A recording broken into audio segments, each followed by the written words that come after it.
Well, day 3 of training, telling me about this one corner of the apartment, and he has me clicking at it, then I click away from it. I click at it, click away from it, until all of a sudden he kept having me back up further and further, and all of a sudden, it was like somebody turned on the light switch. All of a sudden, that wall of the apartment, it lit up in front of me. Literally for the first time, at that point had been 14 years. For the first time in 14 years, I could see again, just in a whole new way. Welcome to Grit, Grace, and Inspiration. I'm your host, Kevin Lowe, and I'm excited to welcome you inside. This is the kind of place where your glass will never be anything other than half full, because we choose to focus on the positive side of life. Now, this doesn't mean that we shy away from the real talk. No, not a chance. Matter of fact, we explore all aspects of life, from the good, the bad, and the ugly. But all of that is done with one purpose: to inspire you to never give up on life, even when it may seem like life has given up on you. Now, I get it. Life is hard, but starting today, you've got grit, grace, and inspiration. What's going on? And welcome back to Grit, Grace, and Inspiration. My name is Kevin Lowe, your host, and you're tuning in to episode 132. Now, I understand that you may be listening to today's episode not on the day that it is released. It may be the next day, or who knows, it may be 2 years from now. But I mentioned today's date, the date that this episode comes out, because, well, it's kind of an important aspect to the topic I'm speaking of today. Today's date is October 28th, 2022. For me, that means it's been 19 years since my life was saved. Or as I like to look at it, as 19 years that I got a second chance at life. Because 19 years ago, I was just a teenager and I was faced with my own mortality, having discovered that I had a brain tumor, that if it was not removed, I had at most 6 months to live. That tumor would be removed, saving my life, but at a cost no one ever expected. And that was me awaking from surgery to be left completely blind.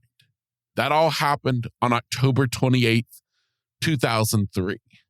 It's been 19 years since that day, and well, all I can say is this: none of us ever know where life is going to take us, what tomorrow holds. But you know what? In a crazy, beautiful way, I'm kind of glad it's like that. It forces us to remember to focus on today, on right now, being sure that we are living this moment for everything it's worth, because we never know what tomorrow will hold.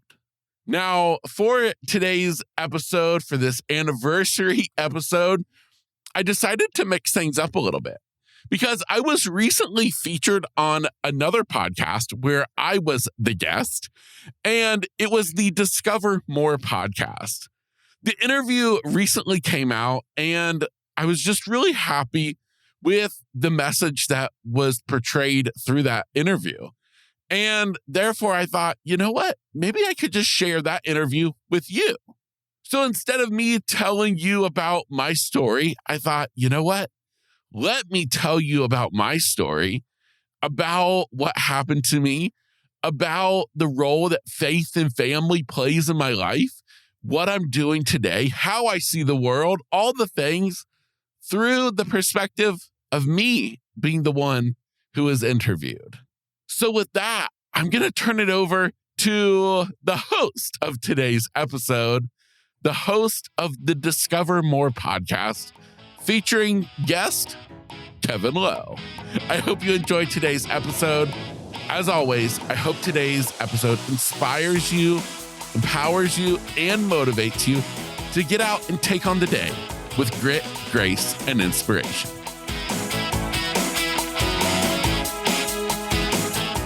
Welcome to Discover More podcast, a show for introspective thinkers with growth mindsets seeking authentic life stories. This week's guest is Kevin Lowe.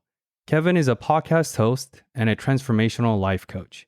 I came to respect Kevin deeply after hearing about what he had gone through when a brain tumor removal surgery that was supposed to save his life ended up costing both of his eyesight. Yes, Kevin is fully blind and his world was full of dark, formless objects until he learned to echolocate using the clicking technique. Imagine the Daredevil from Marvel Universe without the expensive fight suits and jumping through rooftops. I mean, Kevin might be jumping through rooftops too, but indeed, Kevin represents the saying, "I walk by faith, not by sight," better than anyone I know.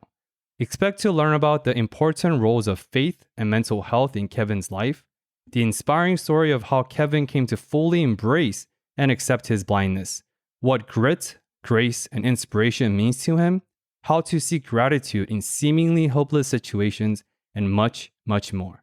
Kevin, welcome to the show, man. Thank you so much. It's a pleasure to be here. Yeah, I am very excited for this interview, and I want to get straight into it if you're ready for it. Oh, I'm totally ready. All right. So I think a lot of individuals and a lot of people, especially now in 2022, they depart from their faith and religion after going through some sort of a traumatic event because of how unfair these events could be. How did you stay the course with your faith after experiencing this medical trauma of unexpectedly losing your eyesight at such a young age? Oh, man, such a good question. And to be honest with you, I wish I had an answer that made me look good.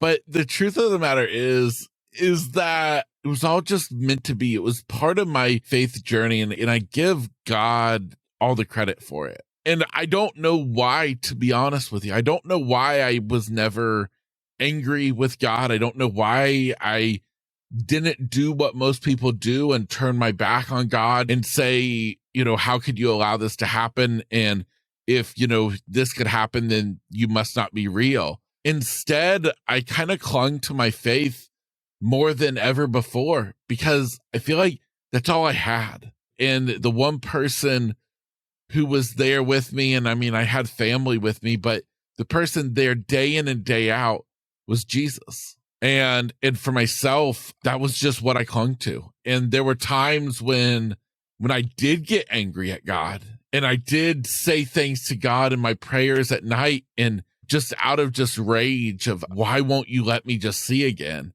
But I always came back to the same thing, was at the end, I would always ask God for his forgiveness. Because I always say, God, please don't leave me. I can't do this without you. And that's really just been my experience with having my faith be a part of my journey. Is it's been a relationship. That's all I can answer. That question is literally, it was God who didn't leave me and kept me holding on to him. Interesting. Do you feel like your ability to trust people has either increased or decreased because of this full dependence that you have, at least starting up? How has your relationship with trust, since you said trust is the foundation of love, has shifted over time? I think for myself, it's honestly something that I think is really kind of this magical thing that came about what happened to me. And because of me being plunged into this world of darkness, into this world of unknown, you had to start trusting on people. You had to start leaning on people like I never had before. And you could say that I started trusting people more or leaning on people more, but yeah, out of necessity. And so, for example, when I first went blind and for a long time going into, a public restroom when we're at the restaurant, going into a restaurant's, restroom when you're blind, that can be like a maze that you can never find your way out of. And so, yeah. So I learned to not be hesitant to ask somebody for help. So if there's a guy walking in the restroom at the same time, be like, hey, can you help me get to wherever I need to go? Help me find the sink. And so, in that little instance, I'm putting my trust in people.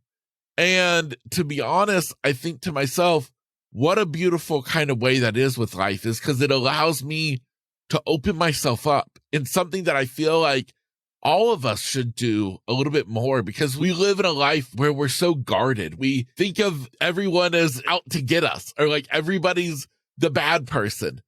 And therefore, it keeps us guarded from experiencing all the amazing people that are in this world.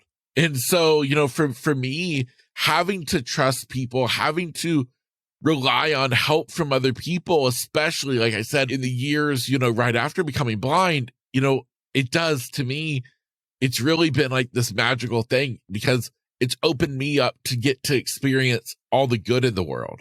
Because I can tell you there's way more awesome people than there are bad. So you're saying that there's not people ready to jump out of bush every corner to attack you? At least not in my neighborhood.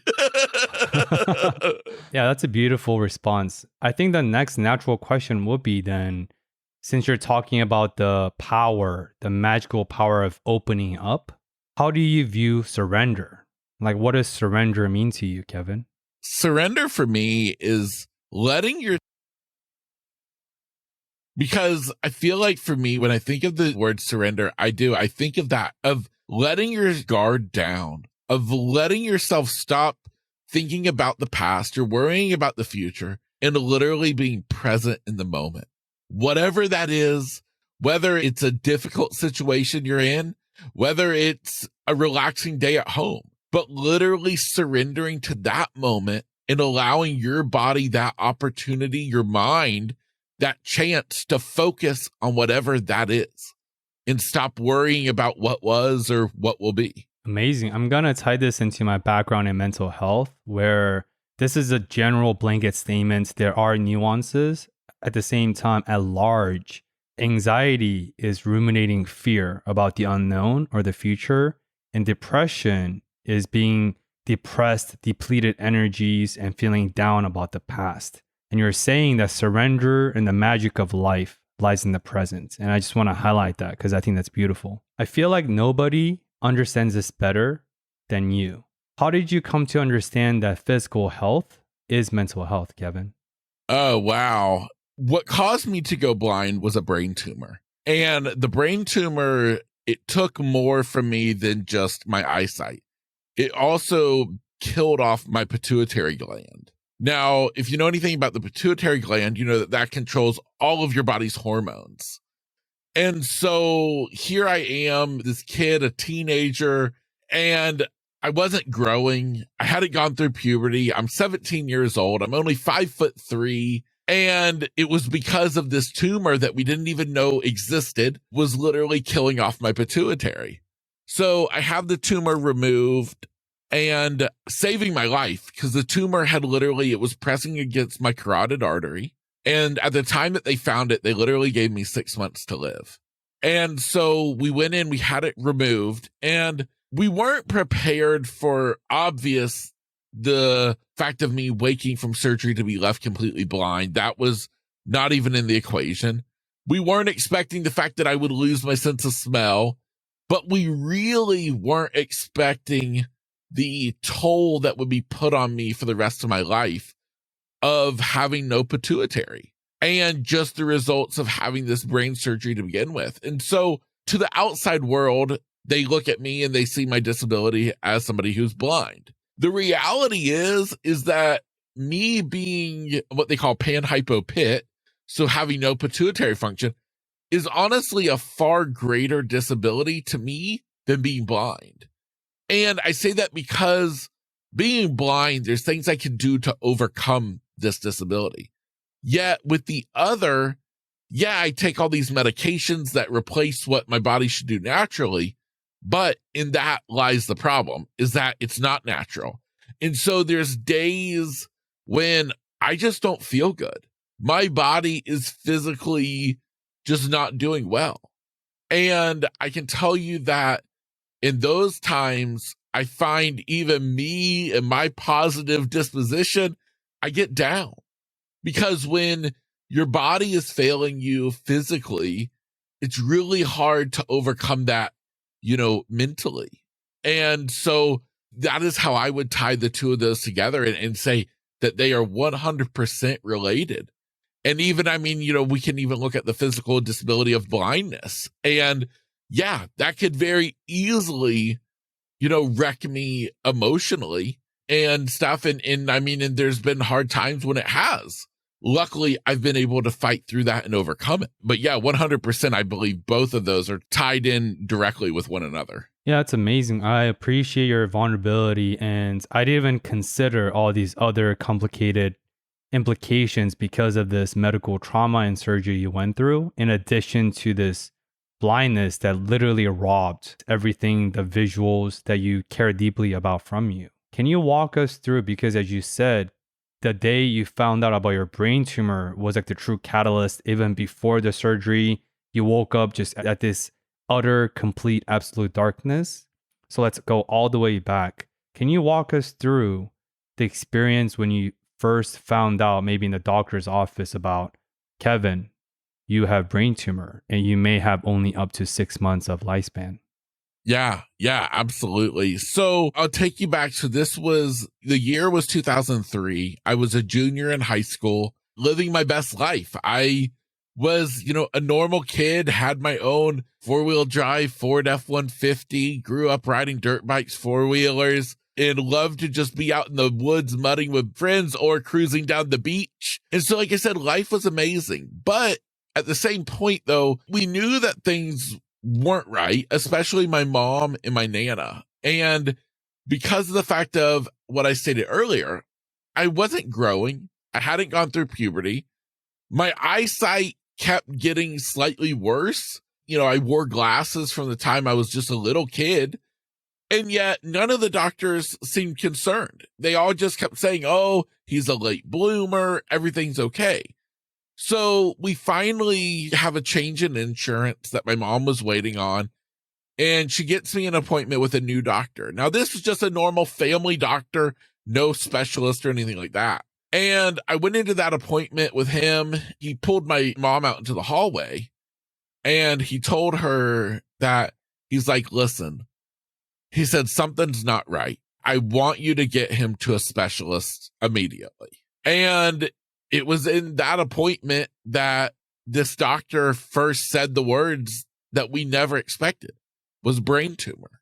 And at that point, brain tumor, we were like, what is he talking about? Until, unbeknownst to me, back at home, my mom and aunt and other family members are doing research online, and they're realizing, oh my gosh, Kevin is the textbook definition of having this tumor. And so I ended up, they scheduled an MRI. I had the MRI. My mom was the one who got the phone call on a Friday evening on her way home from work. She was actually going to meet me and my stepdad and my little stepbrother to go out on our boat. So living here on the east coast of Central Florida, we're blessed with the Intercoastal Waterway, beautiful river running. We would take our boat about an hour north of us up to St. Augustine, Florida, and spend the weekend. It was one of my favorite places. We'd go, we'd dock at their marina and just spend the weekend right at the base of the infamous Bridge of Lions. I didn't know anything about my mom getting the phone call from the doctor until we were up in St. Augustine, because my mom decided to wait to tell me. And I'm sitting down in the cabin of our boat, and I'm flipping through one of my dirt bike magazines when my mom came and sat down at the booth across from me. And she told me that she had got the phone call from the doctor. He said, we got the results of the MRI. It's worse than I thought. And I have on the other line the office for the leading pediatric neurosurgeon in the country. I need you to get an appointment scheduled with him immediately. All I knew, though, when my mom told me the story, was that I had a brain tumor. And to be honest, I don't remember anything more than that. All I can remember at that point was to me standing up at the top of the marina with my hands, kind of my arms folded against the railing, staring out over the marina with this news that I had a brain tumor. And like you said, we thought that was the big news. That was it. But the doctors, though, he's like, it's not a big deal. He's like, I do these all the time. And so they compared it to the size of a plum. And I can still remember the MRI image in my head of, you see the black outline of my head, And then right basically in the center is this big white mass. And that was the tumor. And he let us know that they would go in, they would remove the tumor, and everything would be okay. He assured us. He's like, we will end up having you'll be back to school in about 3 weeks. And for me, the biggest kind of upset was that he told me I wouldn't be able to ride my new 4-wheeler for 6 months. And of course, as a 17-year-old kid, that was a big deal to me. And so that's the mindset, though, that we went into surgery with, was me back at school telling all my friends, see you later, suckers. I'm out of here for a month. Enjoy trigonometry, and stuff. And, I just had fun with it. Me and my personality, I named my tumor. I actually named my tumor Bob the tumor. And we literally, me and my family, we had a going away Bob party prior to surgery. And, it was this big thing because the removal of the tumor, awesome. We're going to get this done. That's why I've had migraine headaches every day of my life. That's why I'm not growing.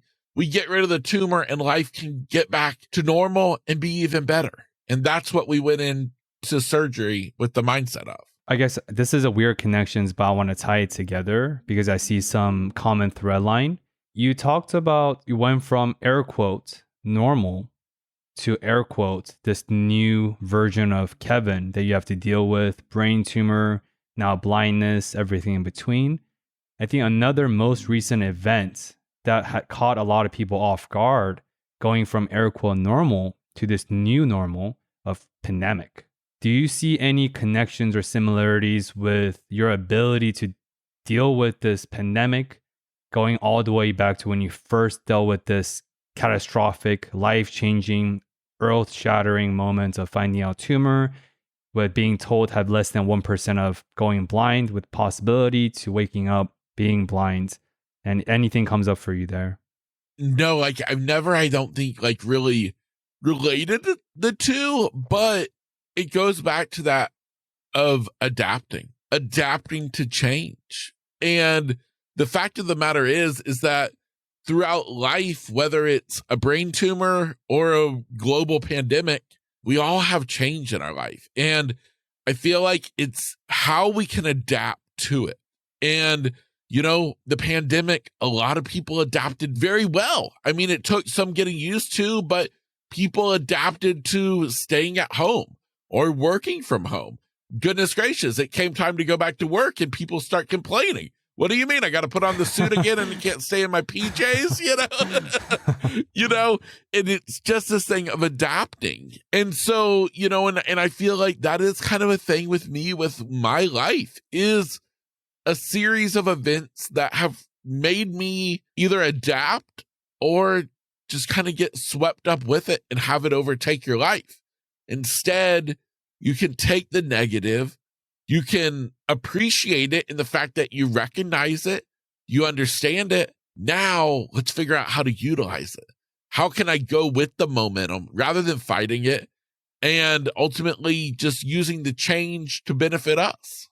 Yeah, that reminds me of one of your mission statements on your website, Kevin. You talked about you believe that going blind is one of the best things that happened to you, and you're deeply grateful because it almost ignited this deeper than self mission deep inside you through faith, through grace, through grit. And of course, that's the name of your podcast. So how did you approach your career pivot to full-time podcasting and live coaching and doing all these media appearances now in light of this world catastrophic pandemic? At first for me, it was devastating. I had this travel agency that I'd built for the past 7 years. And going into 2020, I was so excited. It was going to be my biggest year on record, including a massive trip for me and my family. I think there was close to 35, 40 of us going on a big cruise in October of 2020 to celebrate my anniversary of when I went blind. Now, here's what's cool about this. So Kevin, as you kind of learned, I'm kind of positive and I like to celebrate stuff. Well, coming up on the 17th anniversary, I was like, whoa. I'm like, this is a big anniversary. I'm like, because the anniversary in 2020 meant that I would now be blind for as long as I had been able to see. 17 years sighted, 17 years blind. And it happens to be in the year 2020, of course, a number anonymous with vision. And so I literally had created, as a travel agent, this massive group cruise experience called Redefining Vision in 2020. And so, like I said, 2020 was set up to be amazing. And then, of course, the pandemic wrecked it all for us and rained on our wedding day. And so it was a big deal to watch the travel agency that I'd built literally kind of crumble to the ground within literally a week's time. I think every trip I had on the books canceled. Now, at first, I had this mindset of, okay, wait for this to, get past, weather the storm. Now, the cool thing about my life is I can see where it's kind of like these chapters of my life. And being a travel agent, building my own luxury travel business was great for me. But deep down, I knew that wasn't really what I was meant to be doing. Because I've always had this mindset that I have believed that God had what happened to me for a reason. And I believe a good reason at that. For 7 years, I got to build a business. I got to prove to myself that even though you're blind, you can still have your own business. You can research trips. You can put together people's, couples' luxury honeymoons and do all of this. Yet, at the same point, though, as I said, deep down, I knew that's not what I'm supposed to be doing. It's not really pulling on my gifts. So here it is, 2020. The world shut down. We're in quarantine. My travel agency is all but, as I like to say, took a nosedive in the shallow end of the swimming pool. And so what did we do? And so my thought was, well, you know what? Maybe it's finally time to do a YouTube channel, because I had been wanting to do a YouTube channel for a while. So I get on Amazon and I start ordering all the film equipment to do a YouTube channel. And I got my sister helping me out. We're researching the stuff, ordering the different lights and all this. And then all of a sudden one day it just kind of hit me. And I thought, Kevin, what have you done?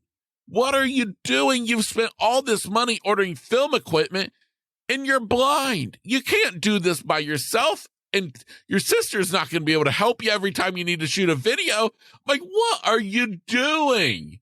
And so with that, I'm like, oh no, what do I do now?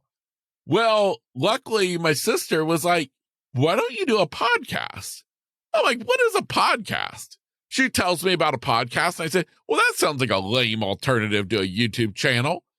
And so basically then though, I start researching podcasts and I start listening to podcasts about how to make a podcast. And I'm like, it still seems like I'm taking a shortcut from a YouTube channel, but sure, let's give it a whirl. And so I launched this podcast again, though, with the focus of it being all about travel, because I wanted to drive traffic back to my travel agency. And so I launched the podcast in May of 2020 called The Lowdown on Life and Travel, and was doing that. But I started realizing, though, that people were really loving the content that was just about me or about the inspiring stuff. And so all of a sudden it was kind of this natural progression.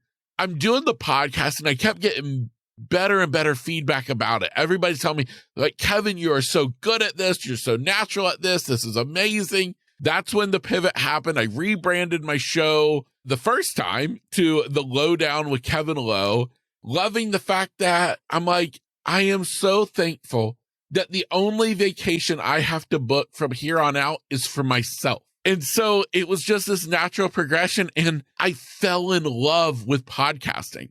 For this realm that I thought was a crappy alternative to YouTube, I quickly realized, no, Kev. Podcasting is your space, man.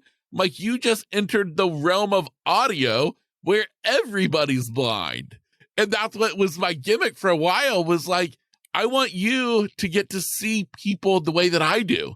And through a podcast, you get to do that by not seeing them just like I don't. And so that's where it's just kind of kept evolving from there. Yeah, I sense a lot of serendipity and this almost divinely intervention. Sure, you're positive, you like to joke around, you have this very amazing perspective of the world, but your voice wasn't that loud. At the same time, after you lost your vision, your voice got the loudest and people started gravitating towards your voice, which is your strength, which is your avenue, which is your main mode of communication with your blindness. And I just want to highlight that and put it on the messaging board. I think that's what you're talking about, right? Often life presents us with these challenging obstacles and gifts that we cannot fathom at the time. At the same time, through grace, through patience, through intentionalities and amazing support that you had, you were able to not overcome, but turn the tide of going from disaster to something that's beautiful. And I mean, I love your podcast. You have this very amazing radio personality voice, and like your laughter is contagious. And obviously, you found your calling. But the way you got to your calling through grace, through God, is pretty amazing to hear, honestly. Oh man, well, thank you so much. And and that's how I tell people based on my own life's experience, when you know that you're doing the right thing, because we all struggle at points in life where, are we going down the right path? Did we make the right choice? And I tell people based on my own experience, is it easy? Do you feel like you're flowing with the river or trying to paddle against it? If you're trying to paddle against it and you're fighting to make this what you want it, chances are that's the wrong path.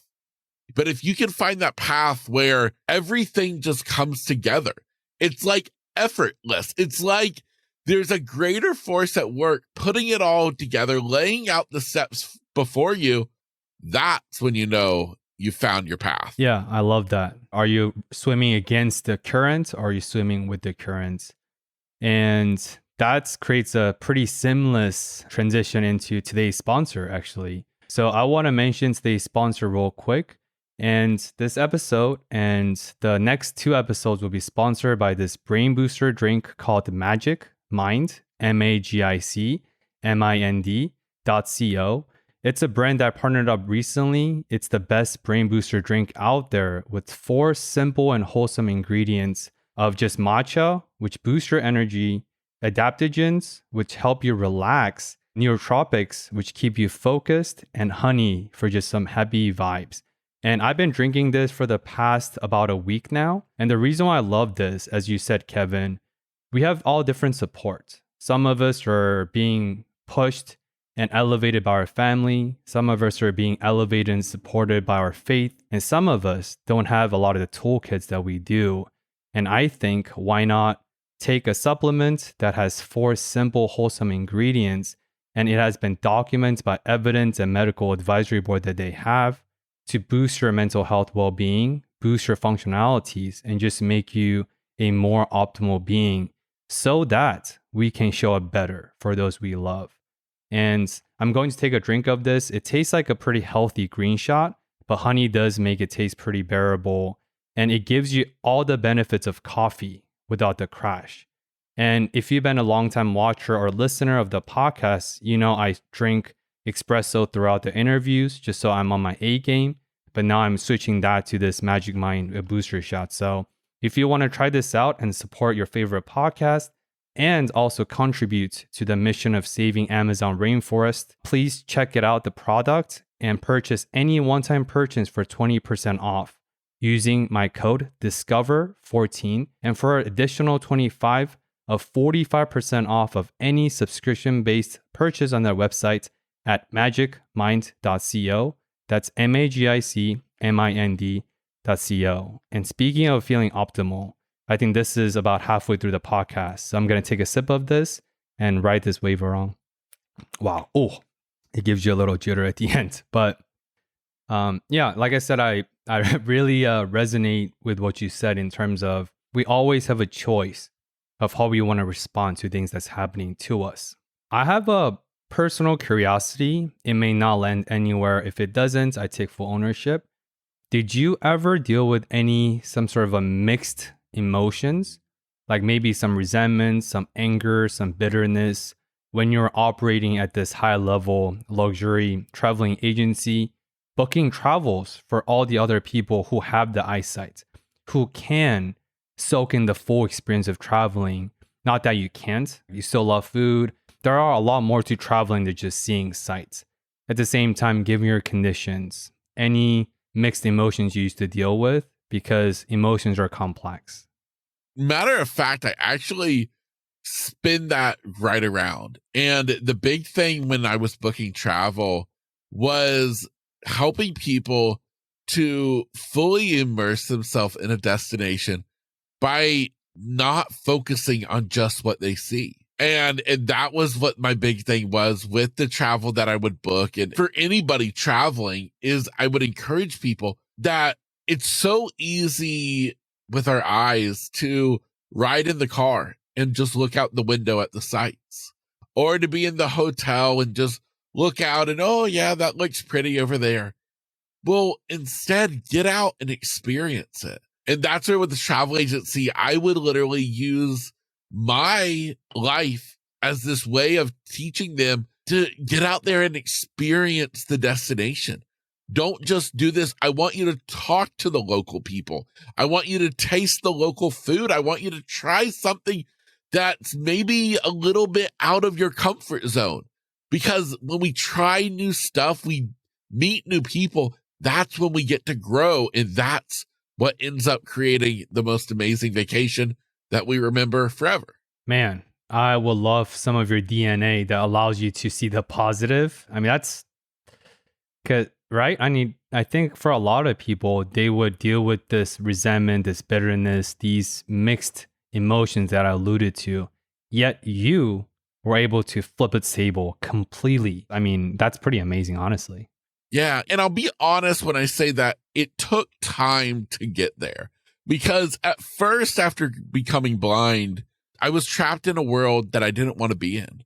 I was trapped in a world that I lost dimension. I lost shape. I lost color. And so for, a long time, it was hard because I didn't want to learn how to see this world in a new way. I wanted the world back that I had. I didn't want this new world. And it wasn't until I was able to kind of heal on my own time and finally kind of realize how beautiful this world is without my eyesight too. And be able to now, using my other senses, paint the picture of this world.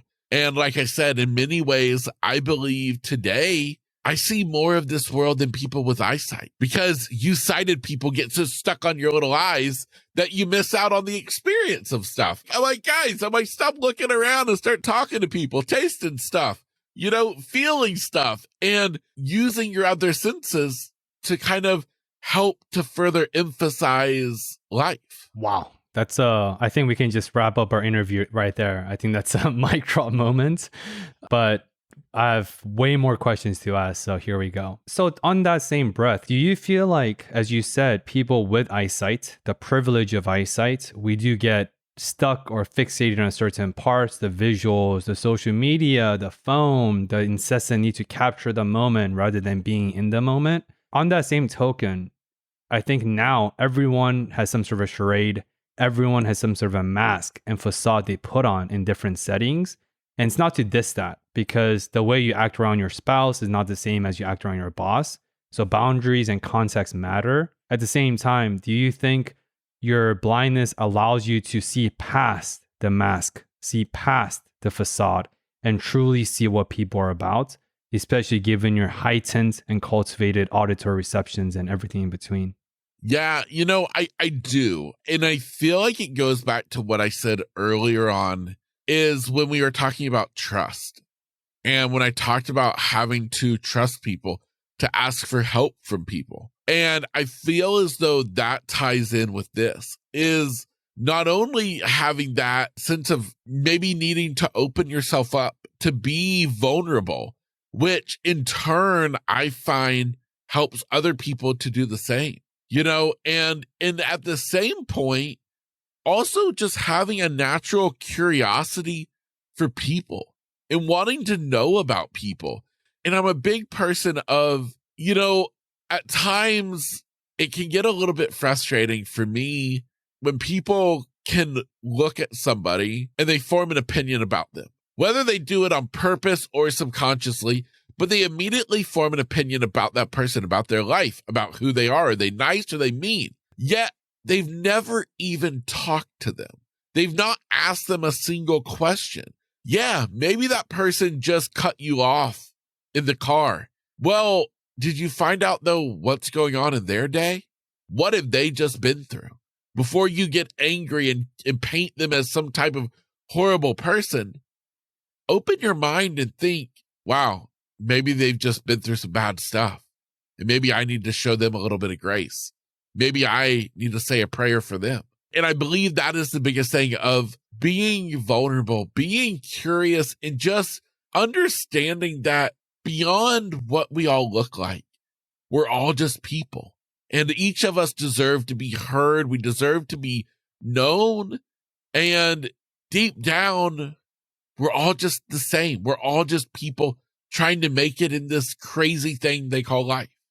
Yeah, man. I mean, the name of this podcast is called Discover More. So curiosity is embedded in the ethos of this brand. And I subscribe to the healing property and the healing nature of curiosity more than anything. Because when you're curious about your mental health, you seek help. You seek healing. When you're curious about your friends or the people you meet, you create new connections, new network, new love. When you're being curious about anything, doors open up and magic await on the other side. Could you share anything on top of your head that comes up from your life, either pre-blindness or post-blindness, where when you chose to lean into your curiosity, despite and in spite of the circumstances, what happened on the other side, Kevin? Oh, wow. So this is a pretty big one. So when I was in the hospital, when I had my brain surgery, there was another boy in the same hospital, the same age, with the same tumor. His name was John.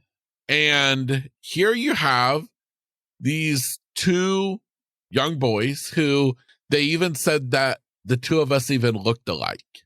John did not get to come home from the hospital that day. John would end up passing away. I got to come home. My mom got to keep her son. John's mom did not. Years later, and while in the hospital for the few weeks that I was in there, I don't remember any of the time in the hospital after going into the operating room.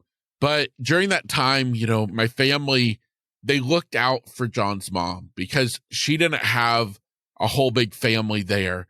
It was pretty much just her, where I had just a huge family that took over the waiting room. But they looked out for her. They made sure that nobody messed with her. They made sure that nobody messed with her stuff. And they looked out for her. And my mom, of course, built this, bond between the two of them. Well, anyways, years went by and I heard about John and I heard about his mom. And it always upset me because I always would ask, why would God choose me?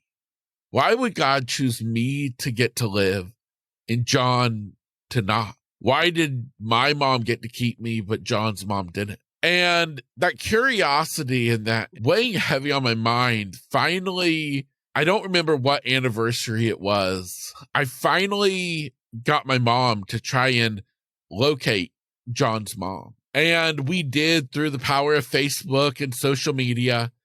And I wasn't sure if she would want to meet me or not, but she agreed. And me and my mom, we met her for lunch.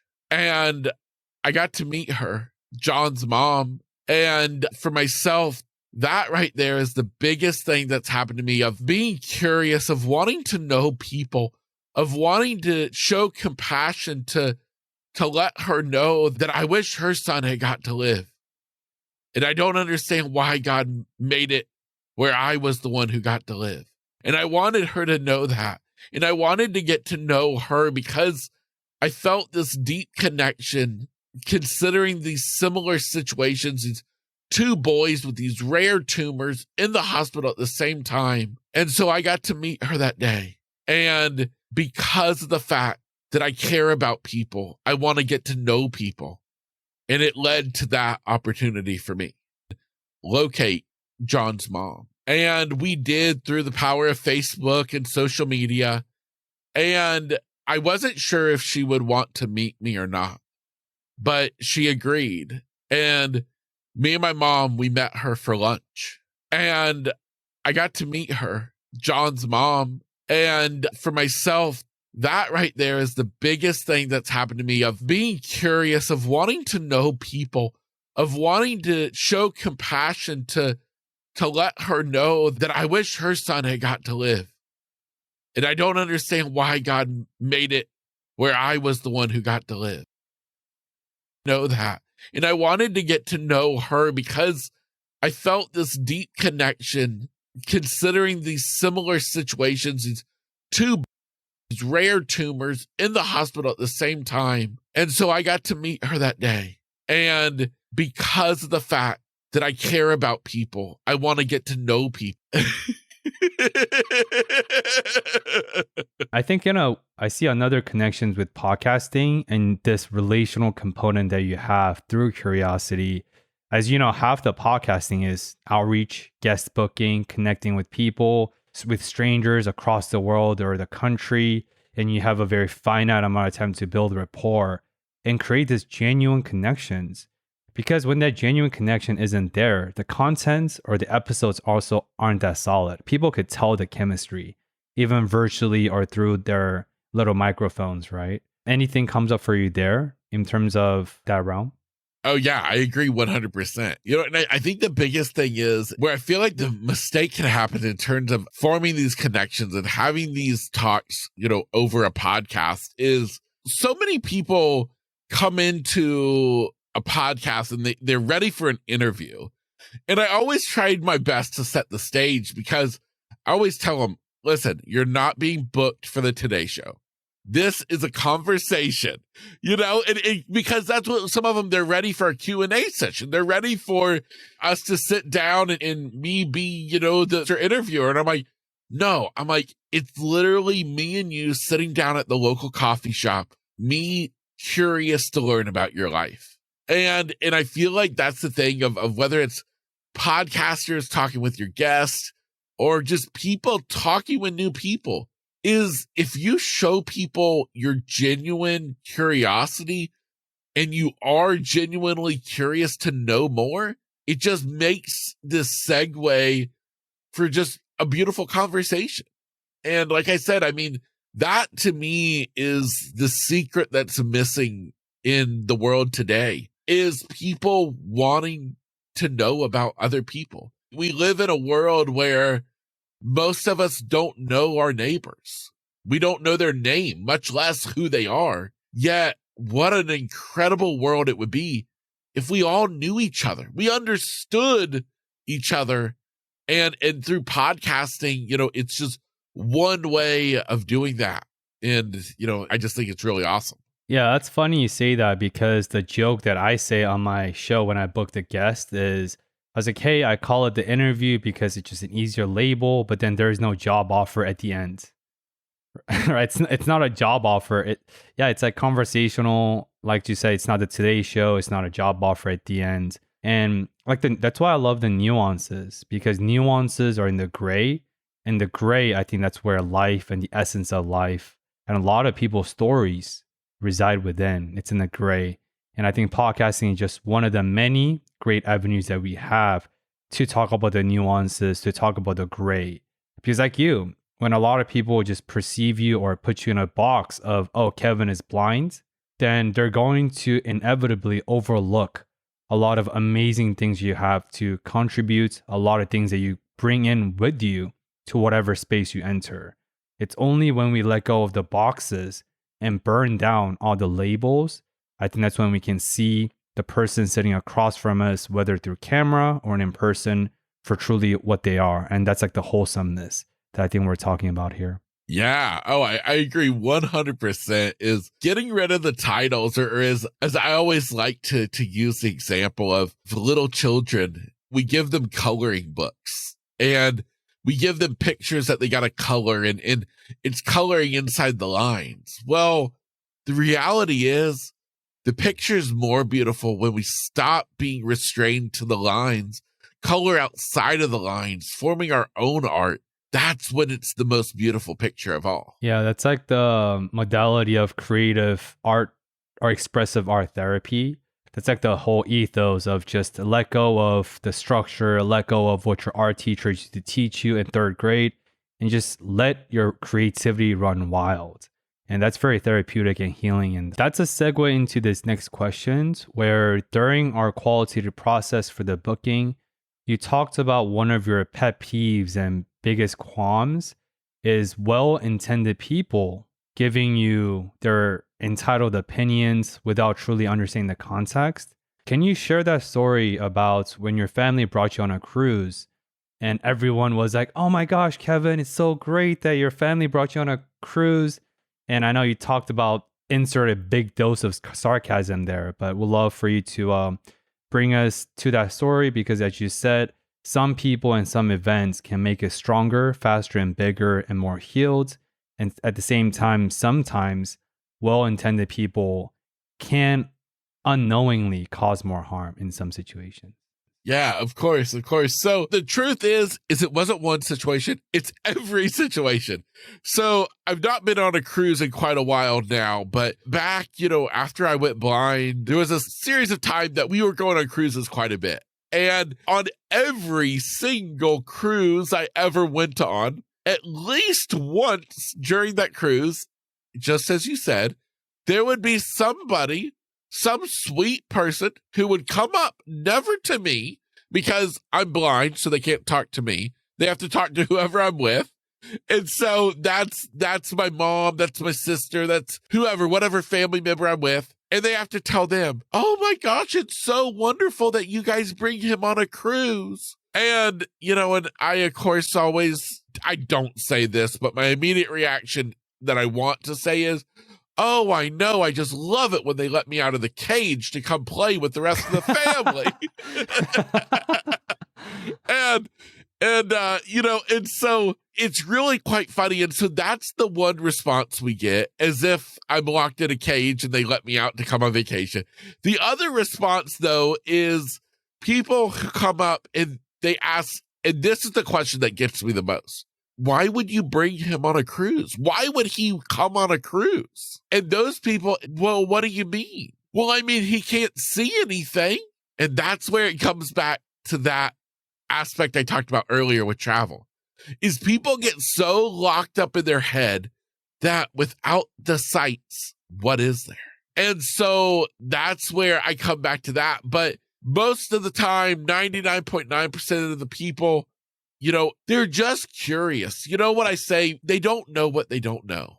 And so the people, when we're walking through a restaurant, that's generally when it happens. I'm with whoever I'm with, say a family member, my mom, my sister, my dad, a friend, whoever it is, we'll be walking through the restaurant. Well, people stare. And my mom or whoever it was, my mom is the one who was really funny about this. She used to, if she caught somebody staring, she'd stare back at them, give them like the, mama death stare. Like, you better you better look back at your plate, Kept telling them, I'm like, the thing is though, I said, they're not staring out of meanness or rudeness. I said, they're staring because they're just curious. It's something that catches their eye. And I said, plus, I may very well be the biggest, best looking blind guy they have ever seen in their life. And their eyes are just glued to me, I mean, who's to say,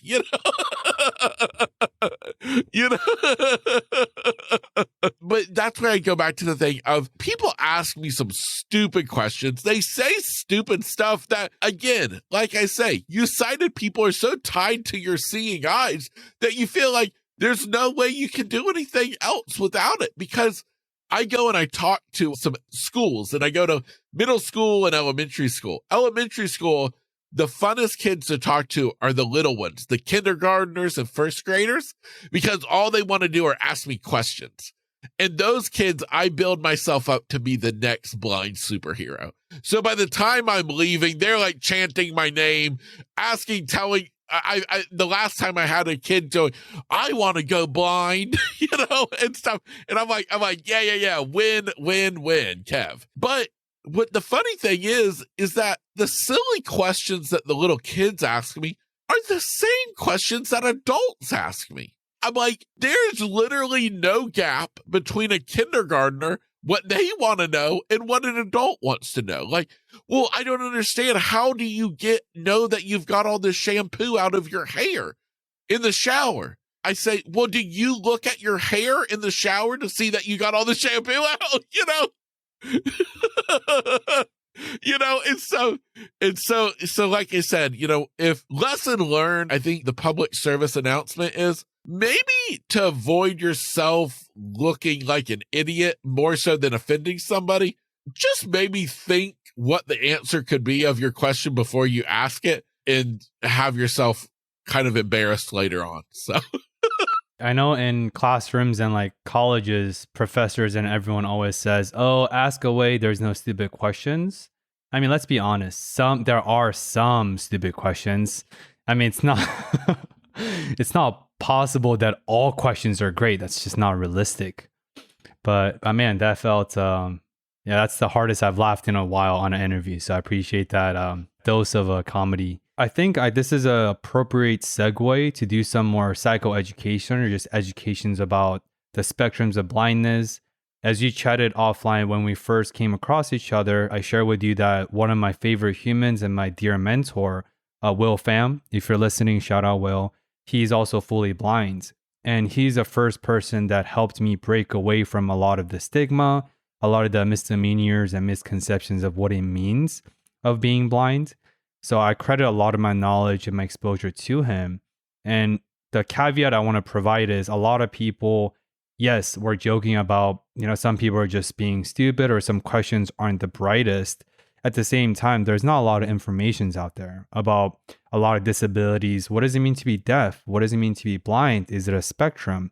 Because I think people are allergic to the word of spectrum, even though spectrum by definition means it's a wide range. So I want to go into about like echolocating and like what does that entail, since we talked about you're like the Daredevil from the Marvel Universe without the expensive fight suit and jumping across the rooftops. So can you walk us through the very deeply meaningful training you went through in LA, which gifted you this ability to echolocate through this echolocating techniques that a lot of bats and a lot of animals utilize? And finally, what that was able to allow you to air quote see some shapes and forms without the color per se and everything in between, so that people know what it is and people can equip themselves with a little bit more knowledge and exposure to the realm of blindness. Yeah, absolutely. So after going blind, I'll kind of give you a segue up to the exciting part. And after I went blind, I got introduced to a whole new world of learning how to read Braille, how to use a talking computer, how to get around with a mobility cane. And so I took all these classes, with the mobility cane, and that's the infamous white cane that blind people use. Although I like to go against the grain and I thought white was boring. So I actually have a really cool blue cane, and because I figure, what the heck? Anyways, fast forward up until the year 2017, and I have a friend at the time, I was still a travel agent. I had a fellow travel agent tell me about this YouTube video she saw of this guy who is completely blind, yet he's riding bicycles and he's skateboarding and he can do all this cool stuff. And so she sent me the YouTube video and I watched it. And as exciting as it was, I was so confused and yet at the same point, really kind of depressed and thought, well, God, why can't you let me be able to do that too? If he can do it, why won't you let me? Well, with a little bit more research, I realized that this guy, his name's Brian Bushway, at the time was an instructor with an organization called World Access for the Blind. And this was an organization that was going around the world teaching blind people how to use echolocation, something that I had only heard of one time before and thought it was just some unique thing to that person, and ultimately ended up booking to go train with this guy, Brian Bushway, in Los Angeles, California. And we went out there and I was to train with him for a week. Now, it's not in any type of high, technological building with all these tools and stuff. No, literally my mom was to just drop me off at his house each morning, and me and him would work around his house, around his neighborhood, and ultimately just start traversing Los Angeles. So this is the exciting part. The skill of echolocation is exactly as you said. It's like what dolphins use or what bats use. And the thing is, though, is that we as humans can learn to echolocate by literally what happens is we retrain the visual cortex of our brain to see through sound. And so before I went out there, I remember asking Brian, well, like, how long do you think it's going to take for me to really be able to do it? And he said, generally speaking, it's on the third day that it finally clicks together. Now, days 1 and 2 were so frustrating because I'm trying to learn how to make this clicking noise, which is just a sharp little click with your tongue against the roof of your mouth, just a little snapping noise. And you're making that click, and you're supposed to learn how to make the click for one thing. Now, supposedly use that sound to bounce off of objects around you that then come back and you hear and your brain interpret into an image. I wasn't seeing nothing. I was seeing nothing, and I was frustrated. Well, day 3 of training, telling me about this one corner of the apartment, and he has me clicking at it, then I click away from it. I click at it, click away from it, until all of a sudden he kept having me back up further and further, and all of a sudden, it was like somebody turned on the light switch. All of a sudden, that wall of the apartment, it lit up in front of me. It became this fuzzy gray color, and I literally could walk up to the wall and see this fuzzy gray, not touch it, not using my cane, and walk alongside the wall, seeing the fuzzy gray wall, and then all of a sudden, pitch black, like this deep, dark, deep black, opened up, and that was the doorway into the kitchen. Literally, for the first time, at that point, had been 14 years. For the first time in 14 years, I could see again, just in a whole new way. And I can remember being so excited when my mom and sister got home that afternoon to tell them about what happened. And I remember telling them, and I am just elated with excitement, that here it was the third day, just like Brian said, and I could see the walls of the apartment. I could see the doorway into the kitchen. And I remember my mom's reaction was what was priceless, was my mom was starting to cry. And she was telling Brian, my instructor, she said, you have no idea what it means to me to hear my son say that he can see again after 14 years. And that day would truly change my life forever, because now no longer is this world two-dimensional. No longer do I only see what the tip of my cane touches. Now, with echolocation, I can walk out my front door with a couple of clicks. I can see the shapes of the cars in the parking lot. I can see where the garbage can is to walk over and grab it. Used to, I'd have to just walk out and use my cane, kind of swinging it around until it hit the garbage can. No, now I do a couple of clicks and I see its shape and I walk over and I grab it. And the coolest thing is on the sinks, like the faucet of the sink, that's like a shiny metal. Those shiny metal surfaces, I describe the echo that comes off of those, the image that I get, is kind of like a commercial for like some fancy like wine glasses.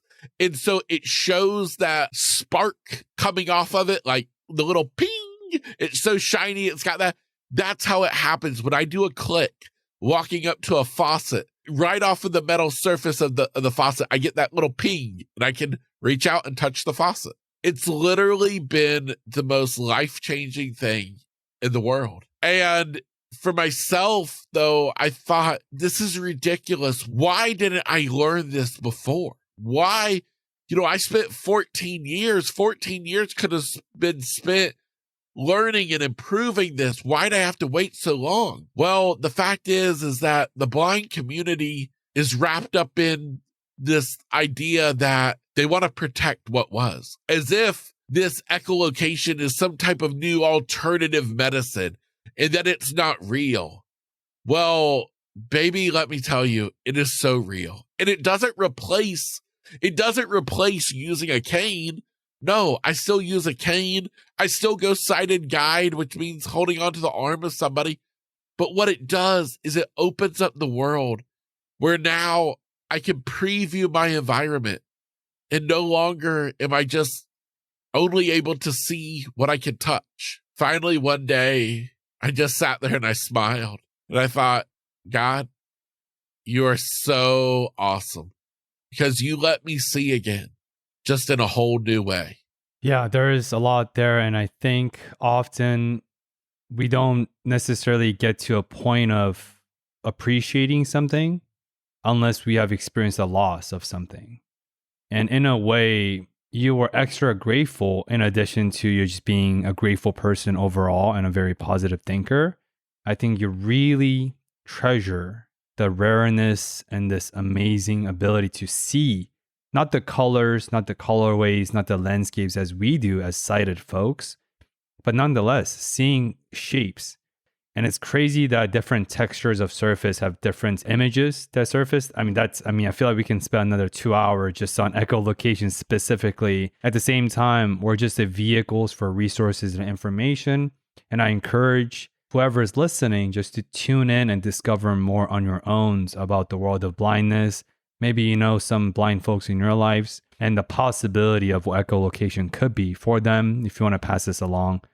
And I tie this into mental health in a way that I think in America, we are so big on A or B, therapy or medications, therapy or mindfulness, meditation or X, Y, and Z. It's and. You can do therapy and meditations, therapy and medication if that's needed, mindfulness, meditation, journaling, showering, exercise, rest, good diet, good nutrition, and therapy. Whatever that healing may look like for you, it's all different. And I pray and I hope that the blindness community one day can take that leap of faith and accept that, we can do both, cane and echolocate, because it's all about bettering and improving the quality of a life, whatever that avenue may look like, right? Exactly. It's all just, as I say, and I explain it to people, is the echolocation. It's just another tool that I now have to help make living in this world of darkness a little bit easier. That's how I view it, is they're all just tools that we have to help us with, the adversity that we're facing. With a lot of the amazing folks you interview that are on your show and the amazing folks you work with on and offline, could you curate like a quick, short handbook for folks and write down some of the important universal truth that you've learned in the avenue of podcasting and coaching, and also from your own interpersonal experiences? What are some of the bullet points or important universal truth that will be on the handbook?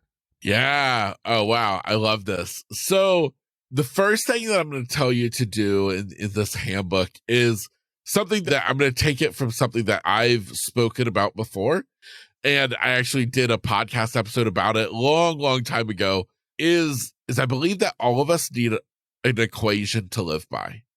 And I believe that equation to live by is what needs to be our North Star with everything we do. So back when I became blind, I don't know why I created a motto for myself. I don't know why I created a motto that is the form of an equation. I guess middle school algebra paid off somehow. And the fact that I created an equation, and the equation is faith plus family equals a life worth living. And I encourage everybody to have an equation that equals a life worth living for you. And so I always, form it up, you have your variables. Mine, the faith and family. Replace those with whatever it is. Figure out what that is, which I call that's your base. When you're at the lowest of lows and you have nothing else to look forward to, you have no other reason to get out of bed in the morning. To be honest, you're just over it. You're done. Well, what is that base? What is it that's going to give you the fire inside to keep fighting the fight? And so I would encourage you to create that equation, that life's equation of X plus Y equals a life worth living. So that's the biggest thing. The other thing that I get from my guests is the reminder that in this life, one thing is for certain, and that is the fact that bad things are going to happen. We're all going to go through some stuff, but it doesn't matter what happens to us. What matters is how we react to it. It's the mindset that we have. There was a woman who I interviewed on my podcast. She was living her best life. She's living in the Bahamas, enjoying life, was a day trader, making money, enjoying just partying all day until she took a dive off of the dock and hit her head in the sand and became a C6 quadriplegic. That woman has more life to her than anyone I've ever met in my life. And when I interviewed her and she told this story, about being transported to the nearby hospital in Miami, Florida, and the doctor coming in and telling her, that she was paralyzed. She said, I laughed and said, well, yeah, no, duh. Tell me something I don't know. And at first I'm like, whoa, back it up. I'm like, for real? She's like, yeah. Well, the more I talked to Allie, the more I realized, yep, that's Allie. She would be the person who does that. And so I think that's the biggest thing is realizing life, it's going to get in the way. Bad things are going to happen, but just focus on the way that you react to it. Tied in with that, the third item I would tell you is don't get so focused, though, on worrying about something happening. Because if we worry ourselves about the what if, the what could be, you're going to lose the opportunity to live for today. And that's what this life is all about.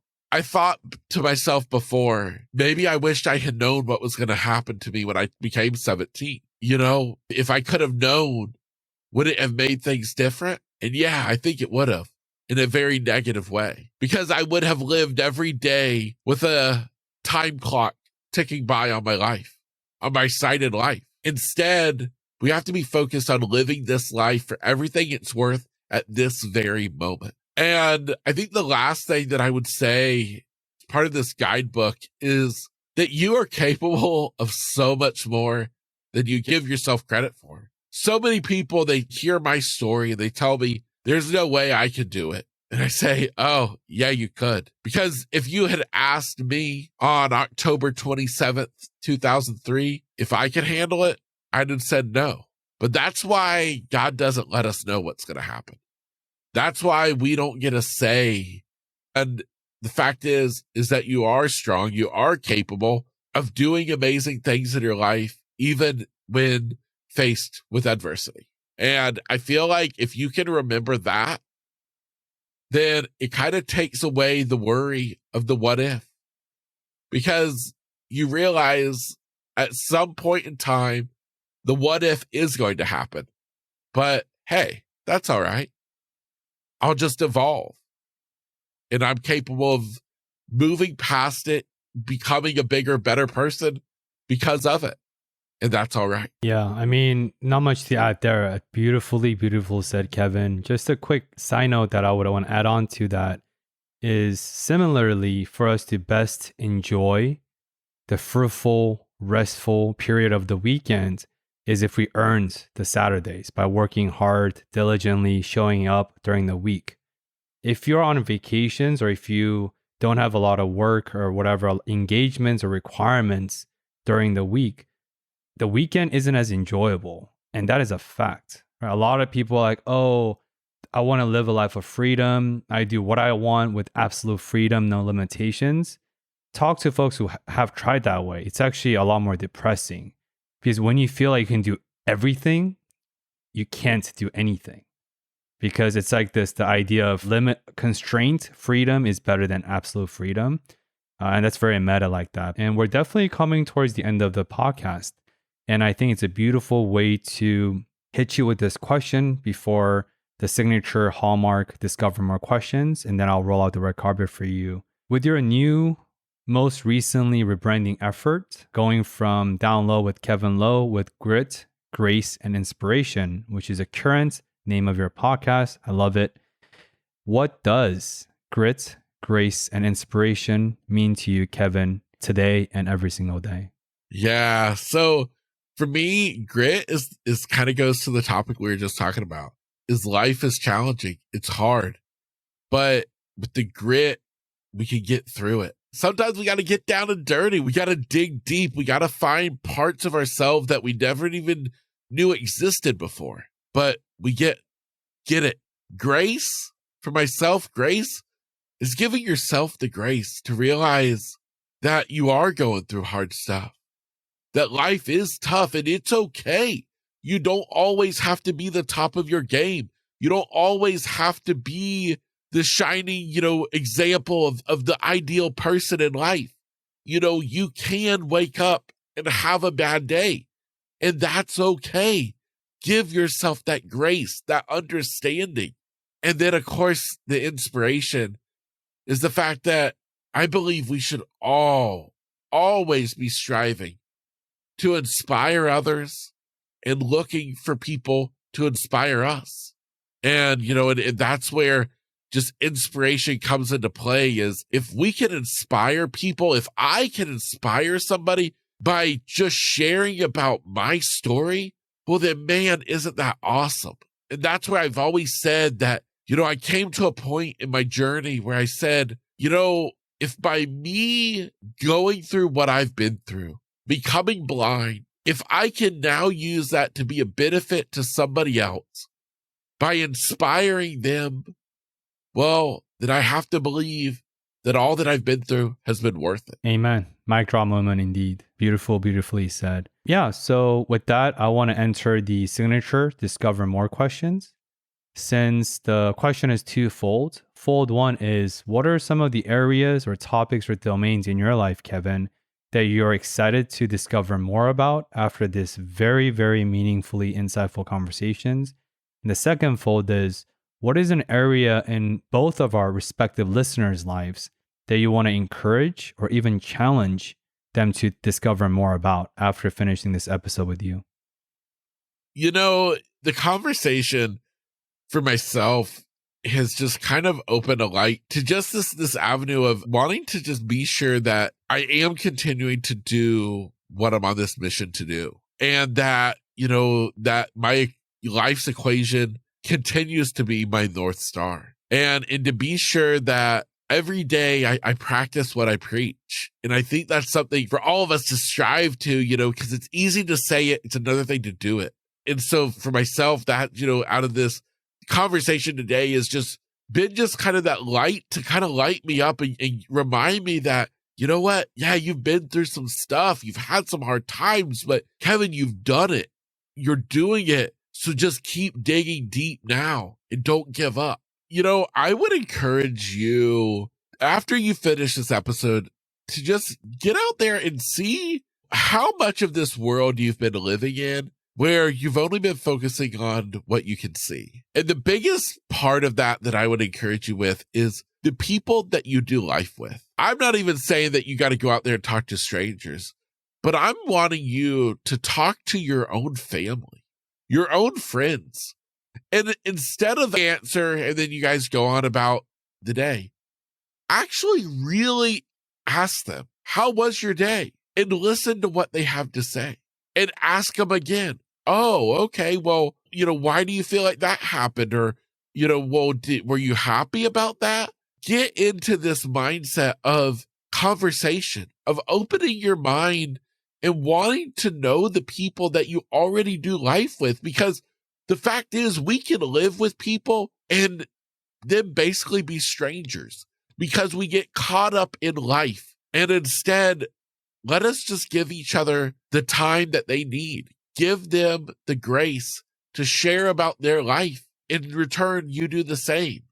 And I feel like that's the small little piece that can play a role in making just life in the world better for all of us, is if we can start engaging people in conversations, meaningful conversations, and truly caring about what they have to say. Amen to that. Once again, I'm going to take that challenge myself and really recognize and to see what other aspects of life I could care more about or emphasize more about rather than the things that we just see, the plain sights that we've been talking a lot about throughout.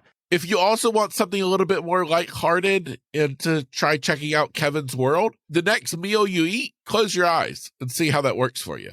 Because from my experience, I've done some, and you all eat a dinner and the lights are completely off.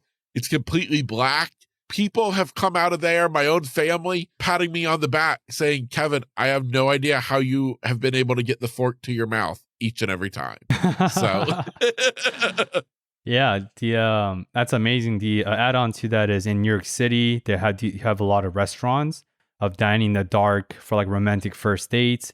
And I think that's something, it's like a cool experience, like a novel experience, where it's not just for the novelty, but it's exposure into the unknown and a new experience that a lot of us sighted folks don't have the opportunity to. So I might take today's lunch with my eyes closed so I can model that challenge myself. Yeah. And I'll text you to see how that goes after the fact. So this is the red carpet moment. I very much enjoyed these conversations, your humor, your graciousness, your grit, the inspirations behind your experiences through the avenue of storytelling really, really spills through the screen. And I'm honored to be sharing this 2 hours with you today. So let me roll out the red carpet for you. Where can people check out more about you, the projects you have going on, the amazing content and toolkits you have to offer, from your website, coaching to podcasting and everything in between? Thank you so much. And you can go to the podcast episode, comes out twice a week, every Tuesday and Friday. And then also, right there, if hop on over to the coaching page there on the same website and, reach out to me. I would love to, set up a time for us to chat. I would be glad to, offer you, a free, 30-minute coaching call, fill out the contact information, send me an email, all that. Amazing. Yeah, I strongly recommend check out his website. He has an amazing team with the web design, a lot of seamless features so you can navigate from the podcast page to the service page to the coaching page and everything in between. And this is where I encourage all the listeners to check out the YouTube channel with Discover More Podcast on YouTube.